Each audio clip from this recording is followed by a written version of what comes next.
Good afternoon, ladies and gentlemen. I'd like to invite my panelists. As you've seen through the discussions, we've been talking about generation, and the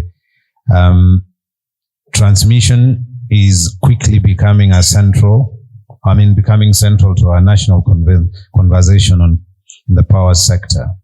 So, as has been discussed, our generation is expanding rapidly. There's congestion. You heard from the discussion, delays in power evacuation and rising technical losses. And this will continue to undermine our clean energy investments that we are making, or that we are asking our partners to make. And fortunately, in our conversations when the moratorium was being lifted, both KPLC and the Parliamentary Energy Committee emphasized the urgency of fast-tracking key transmission lines. We had that conversation to enhance grid stability, reduce costs, and support industrial growth. You've also seen from various data and conversations that we need more than 380 billion Kenya shillings for a transmission network. So the government certainly doesn't have that. So that exceeds the public fiscal space.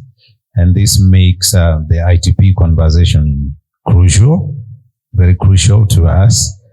And as well with the Eastern Africa power pool. You say it, Julius? Eastern Africa, not East African. The Eastern Africa power pool coming, we are an integral part of that, and we also need to reinforce that. So, fortunately, in the last few years and the last few months, Kenya has taken steps towards setting up a functional ITP framework. I'm not sure if it's fully set, but it's in the process, and we've been very active, and all of you have been involved in one way or another. As you heard from Julius, he was the father of that a while back. And so, because of lunch, I'd like to begin with the end before I sit down. So I'll ask my panelists to quickly, in 2 minutes, tell us what, in your opinion, is most important, is the most important unlock needed to move the ITP framework to financial close, and what is Kenya doing right that needs strengthening. So we will talk all around, but we'll come back to that. But in the interest of lunch, let's start with the end. Again, I was the same one who was in the other panel. And now it's about transmission. In fact, I was getting confused on whether the first session was transmission and everything from this. Yeah, but basically, and KETRACO spoke in the morning, and also our engineer emeritus, Engineer Riungu, talked about transmission as well. But it is important for us, because we have been able to fix the generation. Yes, we may be having some deficit, but we have some experience in dealing with the generation now. The next frontier is dealing with the transmission. And because government financing the fiscal situation is such that we need to move towards private sector financing, what is important is to ensure that we fast track, first of all, identification of the projects that are to be done through the PPP, because we have quite a number of lines that have been done, and also identify lines that are to be monetized, because again, asset monetization is another important aspect when it comes to fixing the transmission system problem that we do have. And the other issue is, how do you attract funding? Because funding is very important, because we don't have the funding. In the tariff today, we allocate O&M to KETRACO, but we have to change that to ensure that the capex that transmission system operators and investors are doing are recovered from the tariff. So for me, I see that as an important conversation going forward. Okay, Christian? Thank you. So my comments are from a perspective of the PPP Directorate and our ability to close transactions. I think as we look to do more in the ITP space. Some of the key areas we must look at given our current cost of power, we must look at how a subsidy is provided to make for affordability of the tariff. So the issue around viability gap fund becomes very important for government to actually figure out a consistent way of being able to support that on the tariff in the interim. Because unless the tariff is something that makes sense to a private party, we will not crowd in the investors. Another one is streamlining, and I think this has been mentioned by several parties, streamlining the process of procurement, the coordination between government agencies, all the stakeholders. I think getting some predictability around that. We're in the early days, and as Dr. Mutua had mentioned in a previous panel, we've worked through 2 transactions, and that has been one of our biggest sticking points, just getting that clarity around. But there's been a lot of learning, and I think we have a lot more clarity around that. We just need to document it and continue refining it. Competitive, transparent tenders to be able to get more competitive tension in our transactions, benchmarks in terms of what's possible from a tariff and affordability standpoint, etc. And I'd say also around deepening our local currency financing for some of these transactions. To the extent that we can deal with the local capex in local currency, so also multiple finance within the PPA contracts. So that. Okay, thank you, Engineer Riungu. Thank you, moderator. The problem we have in this country is that we only act when there is pressure on us. I know that when we started the private power generation, until the World Bank forced us to bring in independent power producers, the government was very reluctant to let it go. And then we decided in 2006 that KPOC was too occupied in taking care of the distribution, and therefore nobody had an attention to transmission. And then the formation of KETRACO to make sure that the government treats it as a highway where you can put your electricity from whatever source of generation. And that, I think, was a good step, because then we had a company which was dealing entirely on looking at the transmission system. It had become very weak. Now, time has come when we have realized also that the public financing is not that easy to come by, and if it comes, there are so many delays in doing this sort of projects. And then we are now thinking about bringing in private capital to be able to extend our development of the transmission lines. And also, we have renewable energy, which usually is located very, very far away from the main grid. And that make it necessary for us now to be able to do these lines faster than we anticipated. So basically, again, we can see slow progress in this particular area. For example, I know in Esak we have been talking about this for a long time, and the KETRACO was saying they are doing something, and it has taken a long time for it to come in the public. So we have been slow in everything until there's pressure. Now there is pressure, I hope. People are seeing the pressure in it, and I hope that we can move faster. So what we need to do, the regulator, the ministry, and the government, is that we need to extend this particular process. We have private power generation, which has now matured. Now we're in ITP, which you should also be able to speed it up so that you can have these lines in place.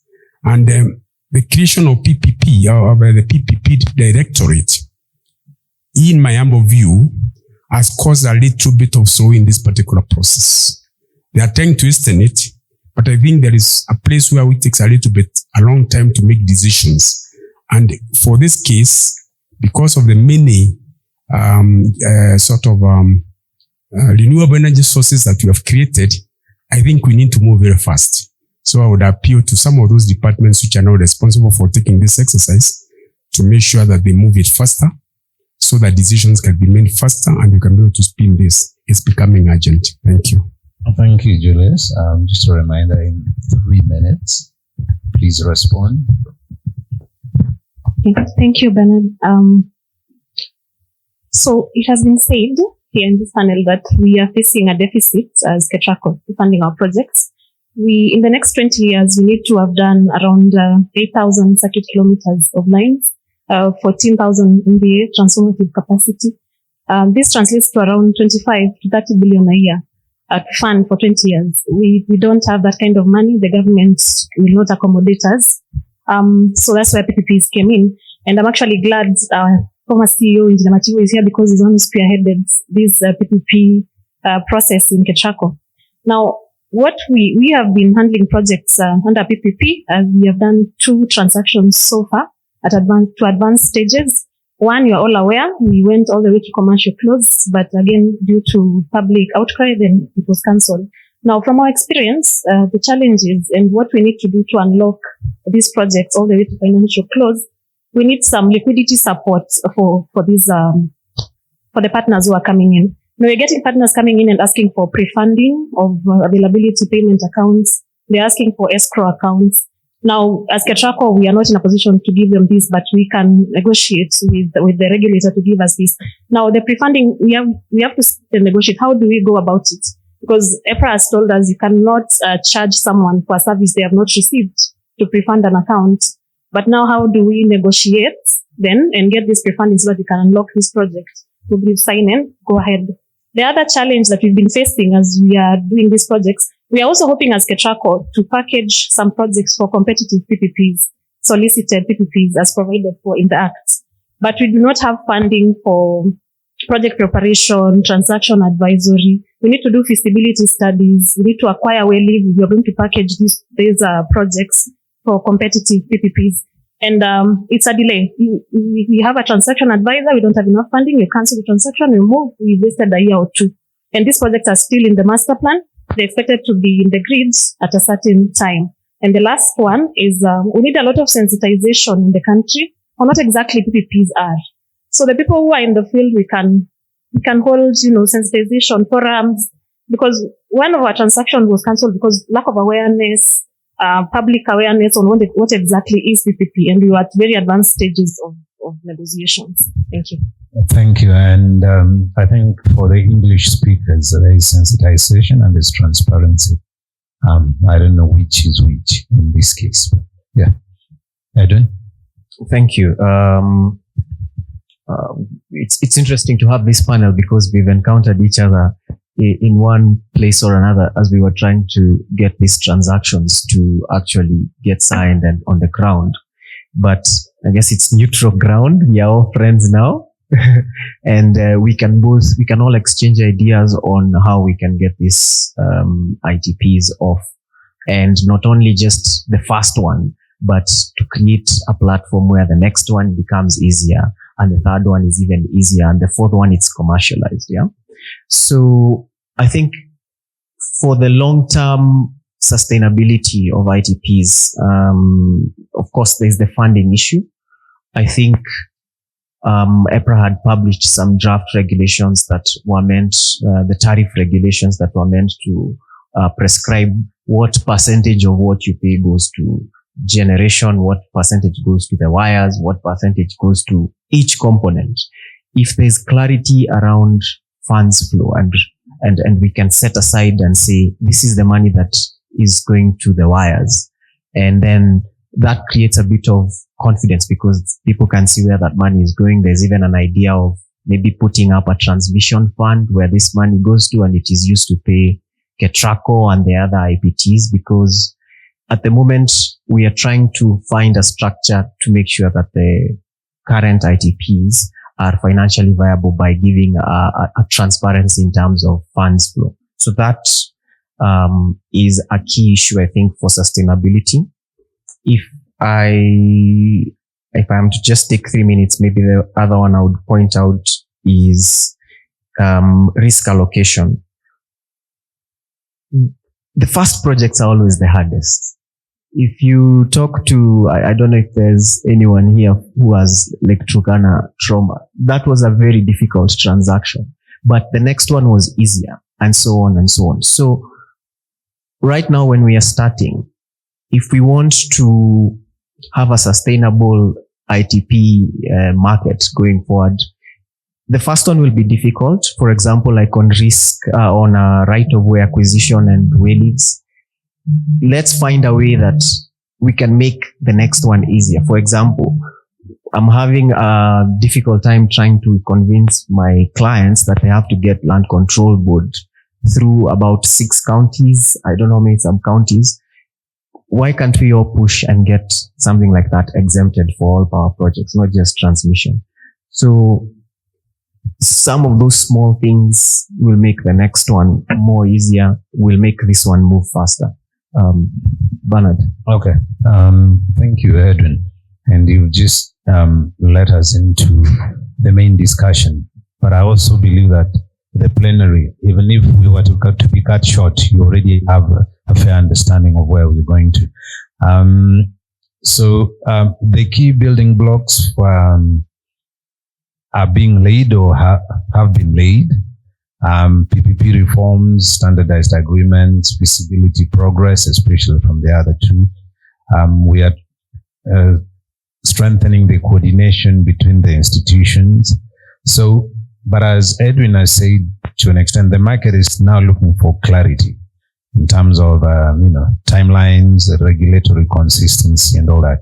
So, starting with you, Dr. Mutua, with the ITP framework that has been established, what regulatory timelines should the market expect? Because we have a few investors here waiting with a bated breath to get in there. We have the first one that we said was signed, the Africa 51, the other one aborted, but when is the next round coming? Maybe Christine will help us with that too. And what mechanisms have you put in to ensure that it's transparent, consistent, and your oversight during the procurement and implementation process? Okay, thank you, Bernard. I think for us, what we, as a regulator, what we have done, although we are not done now, we have done like 5 years ago, we designated KETRACO as the system operator. There was a reason we did that for the sake of the market, so that we separate transmission and distribution. Right now, KPLC is the one that is doing system operation, but we are in transition, first of all, to ensure that KETRACO takes over the system operations. And also, they are now the transmission system operator, which is very, very important. Secondly, because the law allows for system operation, we have already undertaken a power market study that actually enabled us now to look at the various market segments and prescribe the way forward. As Edwin has mentioned, we have also been able to, actually we are at the tail end to finalize the electricity regulations. It's 3 sets of regulations that we are about to finalize. One is on electricity tariff regulations that will prescribe the way tariff setting is going to be done so that it is very transparent and it's very clear for everybody.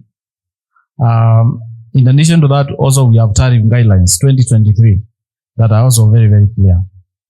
Secondly, we have the legendary accounts, whereby we creating an asset register so that when it comes to filing for tariffs, it's very easy to understand what is the regulatory asset base for the transmission, for the distribution segment of the business, and also taking the stock of the generation assets that we have. And then the last legislation that we did recently is also with the AG, we are getting final comments on the Attorney General, is on the electricity markets, bulk supply, and open access regulation. My other assistant department, that is electricity, I know Engineer 𝐬𝐭𝐫 will be here in the afternoon. We have also done the system operations regulations. Now, these regulations are done to ensure that it is very predictable and knowing the way forward. Now, with what is happening with regard to ITPs, and I know KETRACO will also speak about it, as a regulator, we have engaged a transaction advisor because we knew the need of the work that is required. So already we have engaged a transaction advisor who is supporting us in this process. I know KETRACO, when it comes to market sounding for the competitive procurement of lines, We also have a transaction advisor, as with the support of the World Bank, also in place. And they are also working with us. We had also a meeting with them on the same. So basically what I can say is that it is very clear on what needs to be done.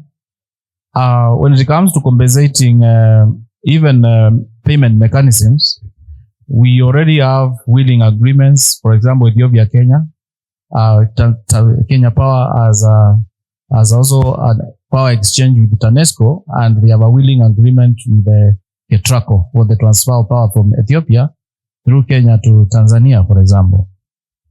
And then the last one is that we are looking at various models of compensating investors within the ITP place. Availability-based tariff is one of the good mechanisms where you want to actually sweat the assets that are available and ensure the asset is available most of the time, almost 99%, such that you optimize the use of those resources. Because if you price it based on electrons that are flowing through that line, then bankability may be a problem. It's better you spread all the units across the 12 billion units that we have. Thanks. Okay, thank you. Now to Christine, just to keep it straight. We have standardized the PPP tools for this, or they are still being standardized. They are a bit of polishing. But what remaining steps are required before we go to the next round of tendering? And I'm not sure that it's the PPP unit that's going to ask for that, or KETRACO. I think we also need clarity going forward. Once we have all this, who's going to be making the call for procurement? Is it the PPP unit? Is it KETRACO?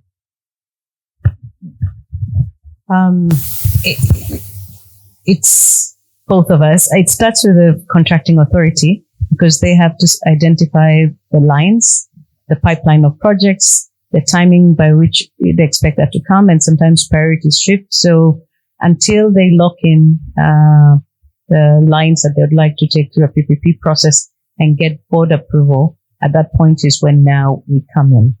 So where we are right now, we're at the tail end of the PIP of after 50, which now we've had a lot of learnings. As I said, the process is clear on PPP, timelines, etc. I think we have got a good benchmark so far to have a sense of where these projects could be. So we are in the process of tendering. Actually, we should have been out to markets again. We have been impacted by the e-procurement system in government, that rollout, because we are supporting KETRACO on the transaction advisory piece of it, actually working on that feasibility. So on that, it should be going to market any day. Well, realistically, let's say before the end of the year.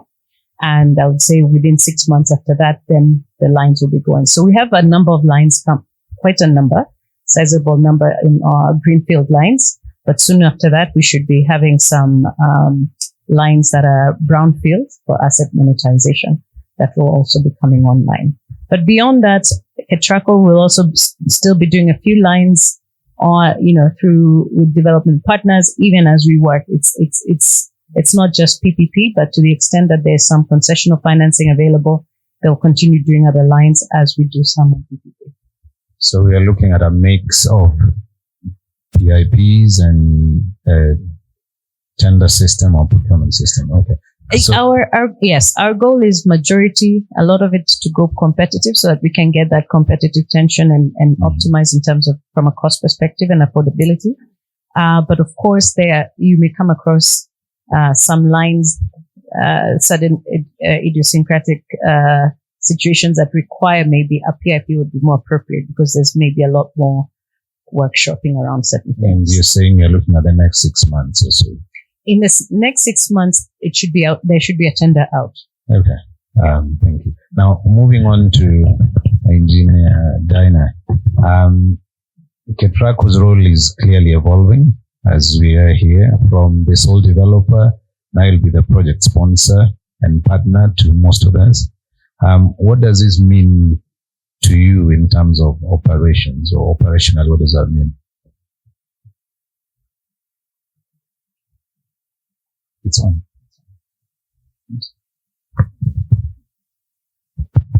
Okay. So first of all, we are not sponsors for projects. We don't have enough money to be sponsors for projects. But we are partners. We are assisting the private party in the structuring the project. Sponsor in the sense of initiator, not in the other sense. Yes, when we say sponsors, because we don't. So we assist, especially the PIP proponents. We assist them in, they pick the projects from our master plan. So there are projects which are critical to the grid. Then we help them in the negotiations. We sit with them.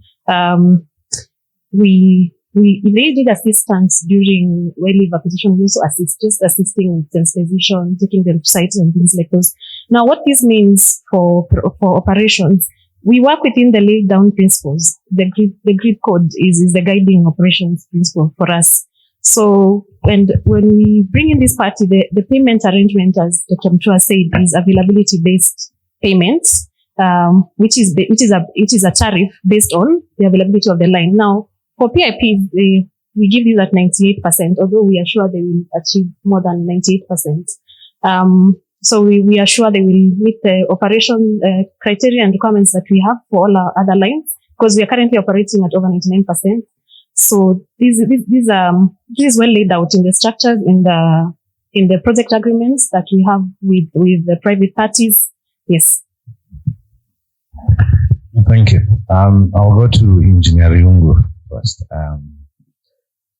From what has been done, do the current risk allocation structures, as they are, if they exist, I don't know your assessment, meet investor expectation? As someone who's been active in the IPP space, and now you're looking at the ITP space, which you have an idea about, what the PPP unit has done together with KETRACO, and do those meet investor expectations, or is there more to be done in your assessment?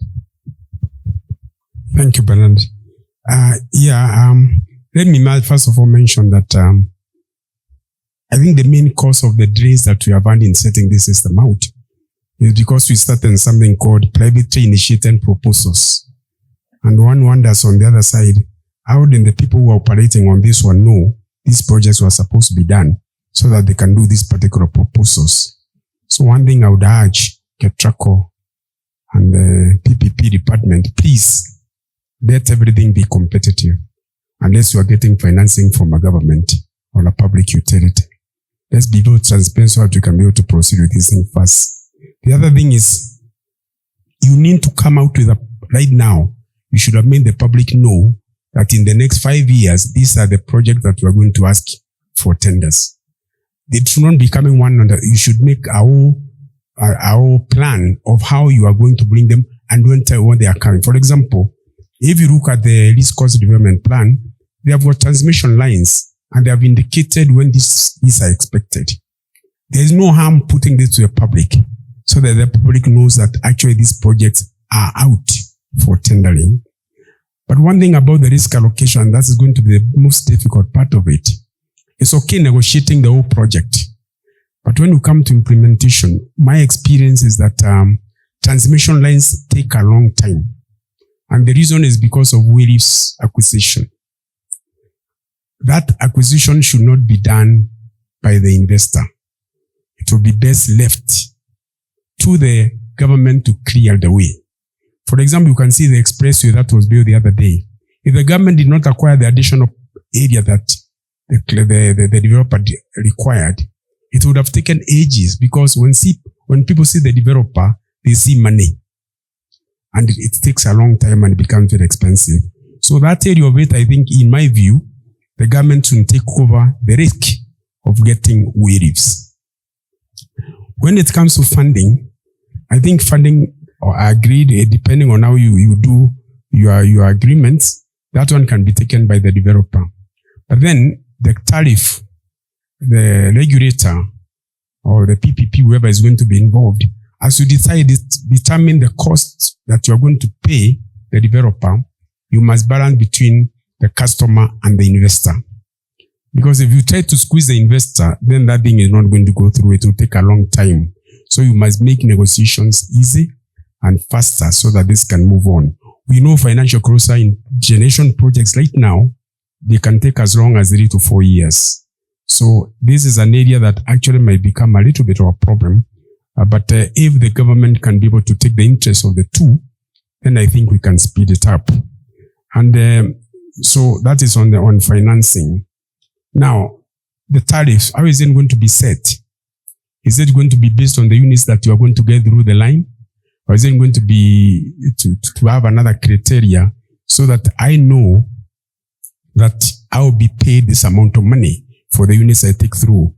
But suppose you don't use my line because there's an alternative way of feeding. Am I guaranteed a minimum revenue that I can get? So that again is a risk that must be addressed. Because when I invest the money, I expect some cash flows to be on my commitments, just like in generation.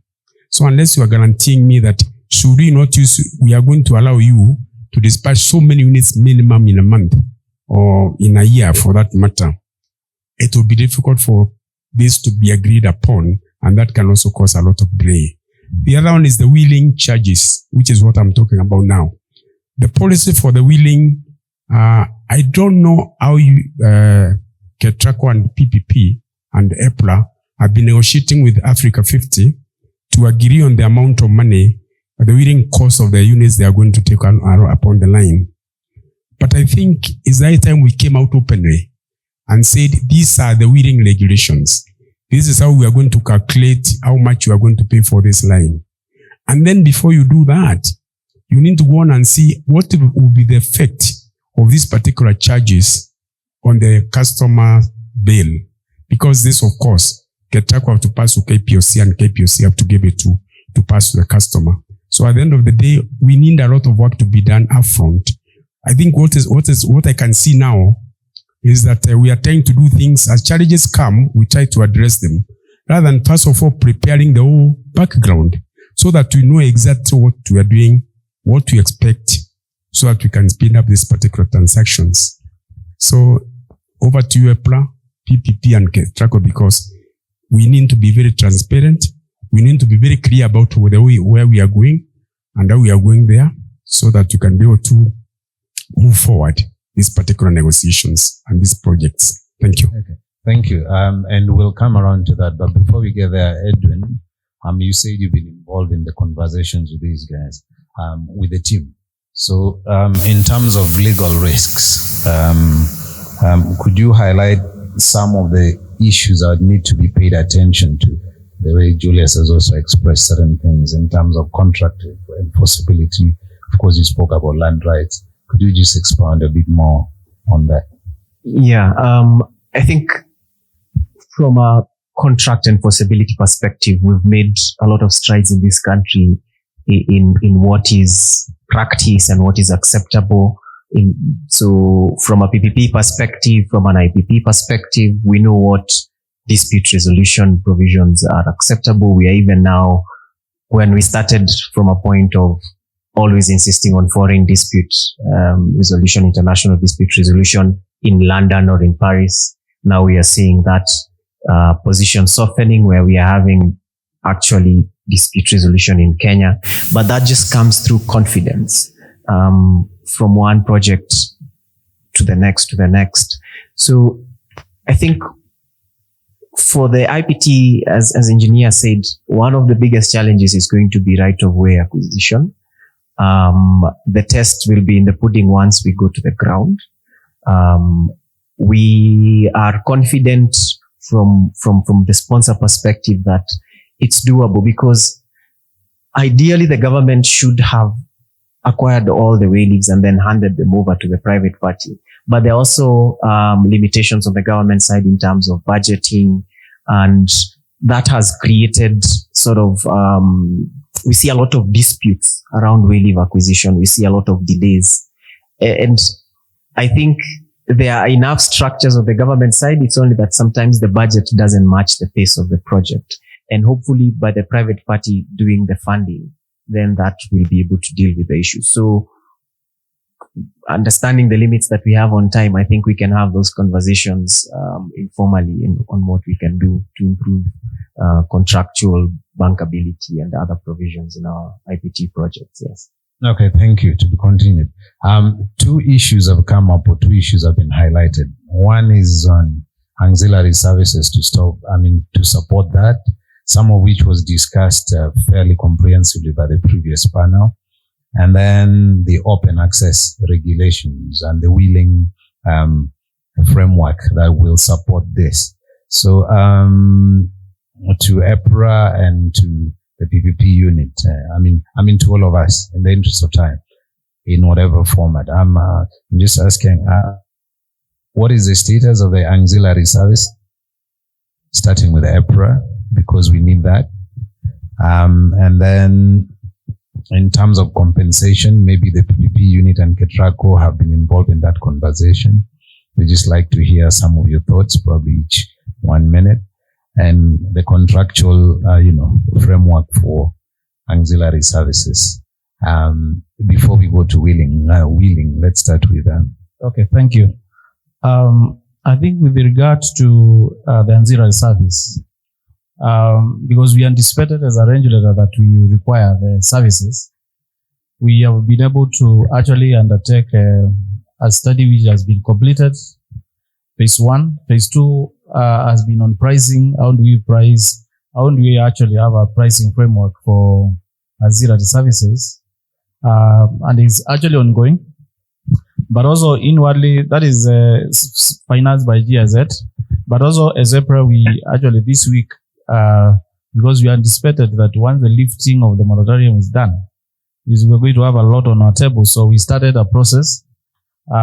Like by end of this week, I should be able to also with our team finalize and on something, because it's the various models to use to ensure that the providers of those services are also compensated, whether it is at the generation point or whether it is at because we are also looking at various ways of compensating.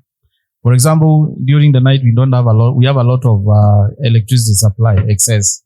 So we want somebody to also convert that into energy, so that is also utilized later.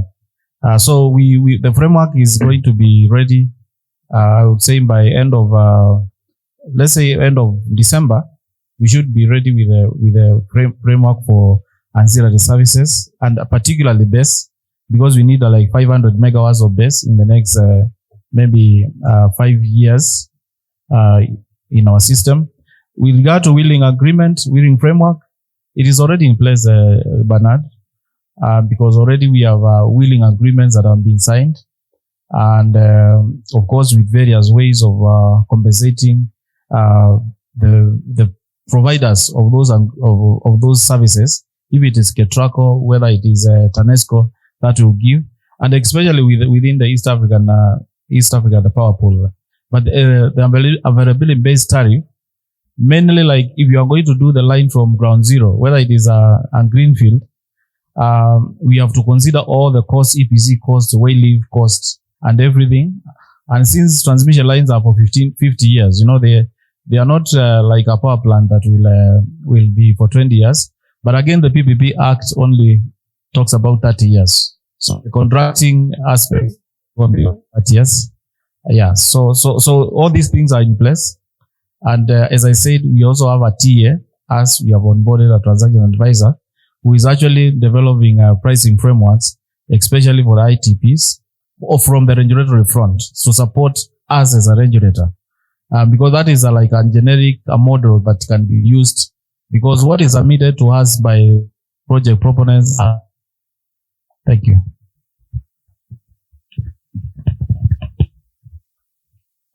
In regards to remuneration structure, what we're currently looking at is availability payments by government. So it is a government-based structure. So the private party makes the investment and recoups it over the term of the contract through periodic payments from government. Of course, that ultimately, so we're guaranteeing the revenue, right? That revenue risk is on government. Just to piggyback on what he was talking about, wayleave acquisition, that issue, it is very clear that government typically is the one who takes that up. But if we were to wait for that to happen in the current environment, no project would get done. So what we do is gross up the cost of wayleave acquisition into the cost of the project, and the government pays it as part of that project cost. That is the only way we will move quickly at the moment. Some thoughts from KETRACO. Who will be procuring this service? Maybe you can clarify, but also just the ancillary services. Are they, is it KPLC, is it KETRACO, is it? I will request for assistance from Engineer Mutua on this one. Yeah, I think ancillary services are best procured by system operators. It's only that we have not transitioned to fully have KETRACO being the system operator. We are still in transition, but there are those that will have to be procured by system operator because they can see where the instability in the power situation is, and also provide recommendations such that in addition to StatsCom that are put in place, they can also prescribe where we need other services. Because we can have battery storage, we can also have LNG, we can have HFO power plants that will be coming to provide these services. So the issue will be identifying within the least cost, and some will be done by the utilities like KPLC, but others by KETRACO. Okay. I'll just ask Julius one question and then we can continue. We'll take a few questions and take that offline. But in your opinion, Engineer Riungu, how feasible is storage integration or the integration of ancillary services? And what clarity is needed to make them bankable, given that you've been involved in, working in the system? Thank you, Bernard. The ancillary services has been an issue for a very long time because in the tariff that has been evolved, that has not been taken into account. So, for example, the provision of reactive power has been left to the generators to provide at no extra cost. And I know this one affects the hydro stations quite a lot because they forfeit the opportunity to generate units and they just provide that particular support. And so this is a very tricky issue and it needs to be sorted out if we are going to have reliable power supply. Because when it comes to a case where the one or the generator is supporting another generator who is not able to provide power for 24 hours, for example, and somebody has to come in intermittently and you make them remain in a reserve position for quite some time, it's not fair to the parties concerned. So this is an area that needs to be sorted out. When it comes to transmission lines, the long transmission lines needs to be supported at the end of it to be able to stabilize the voltages. Again, that will be an additional cost probably to what they are going to be charging for wheeling the units.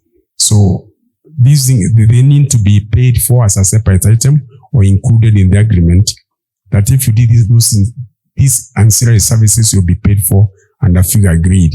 But I'm glad that EPRA is taking that into account. It has taken too long, unfortunately. So we are urging that if we can move very fast because a time will come when if you refuse to do it as a generator, for example, even now that you are getting into transmission, if they say that they cannot provide a support at the end of the line, then of course you are going to suffer very high voltage instability, which is dangerous to the system. Now, open access is good, which has now been done here. It's very good. In fact, I think this is an opportunity that has been provided so that you can have a lot of players in this particular sector. So it's a good way forward. What we need to do is to know exactly how we are going to get into this particular market. Because right now, as somebody said earlier, says from the generator's point of view, there is no generator who is in the system now who has a spare capacity to sell to anybody else, because KPLC have taken it as with the sort of this capacity charge. So again, it's okay because when you now start selling, private people start selling through the transmission system that are going to be set up, that will be an advantage to the people who are going to be owning these particular lines. So I think this is going to increase the profitability of the people who will be running the independent transmission lines. Thank you. I'll cut short our intended conversation and we'll continue over lunch, but I'll take 2 questions and then we can close. Just remember we started with the end. Okay, Florian And Brian. Thank you for your presentation. My name is Brian Mission. I consult for KETRACO as the TSO because I work for Kenya Power. And now, specifically, the question is around what happens in the remuneration. And in as much as we're transitioning to a market framework, what generally happens in the case of transmission congestion and how to pull in ITPs into such a system is there is zoning price differences. So, for example, Suswa would have its own price signal and Nairobi would have its own price signal, and then that would generate an investment signal for somebody to come in with a transmission line, generation, whatever the case may be. And that's how the remuneration would happen as compared to the amortization over the 30-year period that has been described. So there's a revenue requirement that's put out. So the question is, if we start pulling in, is there a sense in starting to do ITPs now and focusing on the legacy system of revenue requirements, or focusing on the market mechanisms and then looking at the possibility of zoning for the country? Okay, Florian, let's take both questions, then you can have the answers. Yes, and thanks for the quality of the panel. I think it's answered a lot of questions already. I was actually on the same point, I guess, as Brian, which is who takes the operating risk and what's the revenue model? Because I guess there are kind of two main options. One is I'm actually getting paid for the electrons that I'm transporting in my T-line. But then it means I take a commercial risk. I'm actually, as an ITP, operating this grid, this line in the middle of a wider grid. Can that technically work? I'm not that kind of engineer, so I wonder. And then can I control the traffic on this line when it's one line in the middle of a system?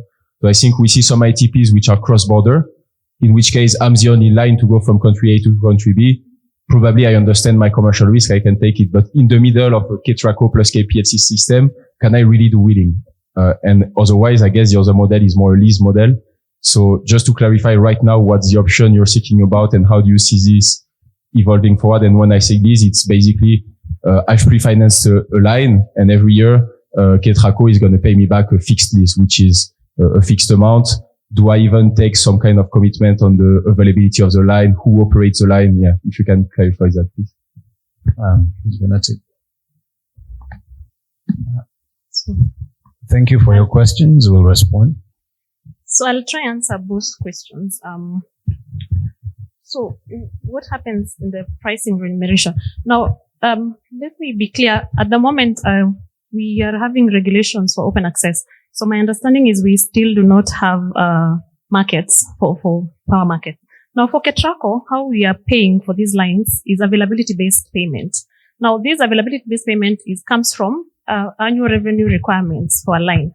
Every line that we have as an annual revenue requirement based on how much did it cost to construct this line, how much are we using to operate this line, what are we paying in terms of loans for these particular lines. Now, I will explain like maybe with the Ethiopia, Kenya, the Kenya-Tanzania transactions that we had. The annual revenue, the payment it could be a radio line, like the Ethiopia-Kenya line is a radio line. It's taking power from one place, it's bringing it to one place. So that's easy to compensate because it's purely based on, it's volume. How much am I transporting on this line? Now, if it's a mesh, let's say I have Loyangalani Susa, which currently also is a radio line, but now I introduce what they are bringing in, Lesos Losuk. I introduce Gilgil Thika. Now I've created a mesh of this line. Now, if I create a mesh, then I have to run simulations to determine now what are the flows in these lines. Therefore, how much now will let's say Kenya, Tanzania, how much will they pay? Because now it's a mesh. That power does not come directly maybe from Ethiopia to Tanzania. It could go based on the simulation to many other lines. So this process of determining this, it's an open process. You sit, the proponent, the regulator, ourselves, everybody sits and you do these simulations. Like I'm aware for the Ethiopia-Kenya line, transport power to Tanzania, you have over 50 scenarios to see what exactly are the law says, how much exactly are you going to pay us? If you're requesting for 100 megawatts, my line from Ethiopia, Kenya, the capacity is maybe 1,000 megawatts per pole, but you want 100. So I will have to prorate the 100 you want with the annual revenue requirement for this line. So my understanding is even for them, it is an availability payment. Your line is available. We have come up with a formula for calculating, Faro is aware, we were calculating the availability based payment. Now this will determine also with the availability. If the availability is above 98%, which we have been given, then you get the entire amount. If it goes below 96, this is how we have accounted for low availability. This availability also has impact from the different elements, the line, the transformers, everything is accounted for there. But I don't think we are accounting based on exactly how many, Yes. Okay. I hope I've answered. So just know there's a process. It's complicated, but there'll be a solution. If I'll just top up, it is availability based. So you get the same payment for having that line available. What is going through it, the loading of it, of course, at the beginning, it means that it's not as efficient because you could be having 20% loading on that line. But over time, the expectation is that then the cost efficiency kicks in. But basically, from an investor standpoint, there's certainty of revenue and their lenders can be comfortable that their facilities will be paid back. Okay. So, and in terms of transmission planning and transmission congestion that Brian asked, who's going to respond? I think, because Brian, I think if I got the question, he was asking, as we develop these ITPs, and also there is a market that we need to implement. Where should we concentrate first? My answer is both the market and ITP at the same time, because it takes time. We still have a generation deficit in this country, but also we don't have enough transmission lines to take those generation, the power generated to the load centers. So I think the regulation that we have done, and I also want to add, it actually has both markets, electricity market, bulk supply, because we are also going to have bilateral contracts by eligible consumers who want to buy directly from generators, as well as now another person who wants to use the system. So we are developing all these together, and we have come up with a vision. In the next 10 years, you'll be seeing where we want to go. Maybe perhaps when you have another Baraza 3 years from now, we'll be telling you when we are transitioning to that market, so that the market will be the king of determining what power is generated and also what transmission systems we are putting in place. Thank you. Okay, thank you. So I'll give you your closing remarks. Yeah, I think to add to what everyone has said, on Florian's question around how these lines are charged for, there is, I think, sufficient justification in having an ABT at this stage where we don't have a project that has actually, we need proof of concept that a private party can actually go to the ground and build a line and have it running to create confidence in the market so that this can actually happen. And the easiest way to do that at this stage is through an ABT. So I think there's logic in starting there. Maybe for the next ones, there'll be systems and confidence in the market to do all those calculations engineer is talking about, and have the private sector confident that that's something that they can rely on to invest. Okay. So that you don't hate me, if you have any questions, please send them to admin@esak-ke.org. We will give them to the panel and you'll get your answers back. I promise. You can take that to the bank. So that we close, I'd like to give you 1 minute each to say whatever you want to say, or whatever you didn't say. Okay. Thank you very much. For us from EPRA, we are excited about ITPs coming in, because they will be able to help us also unlock private sector capital. And also the other thing is that with the lifting of the moratorium on PPAs, we are going to see a lot of power plants being developed But at the same time, we need to develop also transmission lines to ensure that we evacuate all the power and also create system stability and also create a power market in the near future that will be able to serve Kenyans and balance both the interests of the investors and also the consumers, while at the same time also ensuring that we attract capital to come our way. Thank you. Thank you, Daktari. Christian? Not to belabor the point, but same thing at the PPP. We are very excited about ITPs. I think the potential to stabilize our grid, to expand it, that's all we can do to actually also bring new generation in. But for us, we're also very keen on geothermal. Beyond solar and wind, would like to see more investors coming in to address the base load. Thank you. Yeah, for me, I'm glad that Kenya has finally decided to embrace the ITP philosophy. I think it is going to really strengthen our transmission system and assist the utility to reduce their losses in their lines. The only thing I would actually want to appeal to the agencies concerned, please reconsider how you are approaching these waivers, because as who have been in the field know that I might tell you it's going to cost me 20 million shillings. At the end of the day, it's going to be 100 million because of the property values on the line that you are going to take. And Kenyans, you know they are. You can either do that project for a very long time because they are refusing to give you waivers, or if the waivers is clear, you can complete it in a very short period of time. So these are things we should consider and see whether you can find another approach where the lands ministry can get deeply involved in assisting these people to acquire the waivers. Because I see that as a main constraint in getting these projects implemented. The other thing is, please prepare an inventory of the projects that you are going to put online.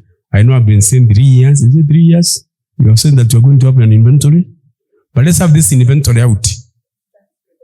That's okay. But let's have a 3, say in the next few months, have an inventory of what you are going to put up for ITPs in the coming years so that people can be aware of what you are doing. Thank you.